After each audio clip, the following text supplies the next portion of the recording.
La fiesta de Pentecostés en el calendario cristiano es la tercera fiesta más importante del año litúrgico. Después de la Pascua y después de la Navidad, Pentecostés es el acontecimiento central después de estos otros. ¿Y qué conmemoramos en Pentecostés? En primer lugar, la palabra Pentecostés significa 50 días. Por tanto, la fiesta de Pentecostés es una fiesta a los 50 días de Jesucristo resucitado, en la que el Espíritu Santo es enviado a los apóstoles y a la primitiva comunidad.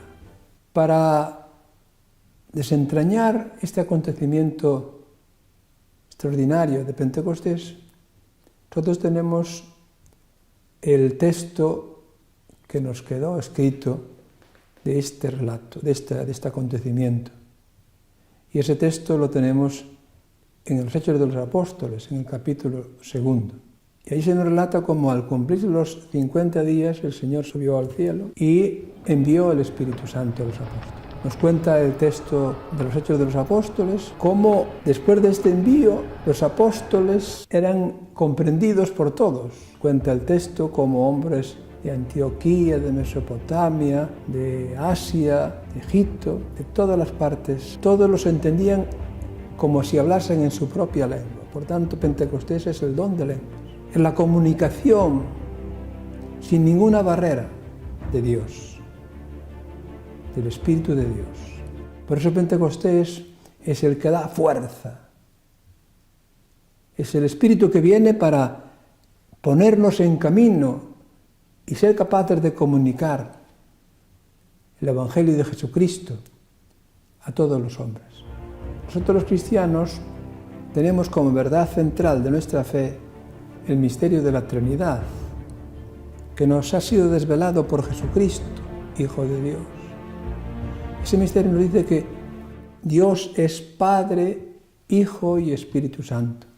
El Señor Jesús en su vida nos habló del Padre con una intensidad, con una intimidad absolutamente incomprensible para los israelitas respecto de Dios.